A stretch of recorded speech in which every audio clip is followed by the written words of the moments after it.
Hello guys, welcome back to my channel, Aileen De La Cruz Vlog. For today's video, isi-share ko po sa inyo ang ginawa kong fruit salad or cucumber salad. Iba-iba, merong apple at saka avocado. So I have squeezed lemon. Nandyan. Tapos nag-slice na rin ako ng apple, ng pipino, ng avocado. Yan. So, cubes. Slices into cubes.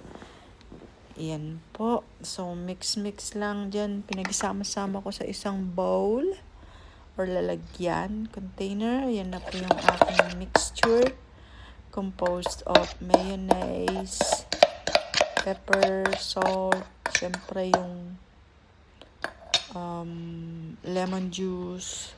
Tapos dinagdagan ko ng eggs. Yan. Tapos i-add ko na po siya.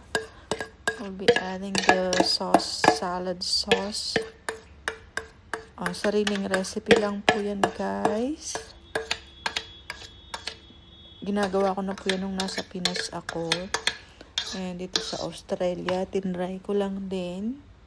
Yan. And then, mix using the spoon. Yan, para mag-blend. Para ma-cover lahat ng pieces, ng cubes.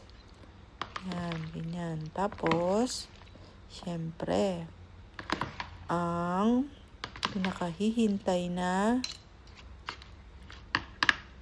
tikiman time. Ayan. Yan. Avocado tsaka egg. Ang lasa is syempre, yum. Yummy. Approve. Yummy.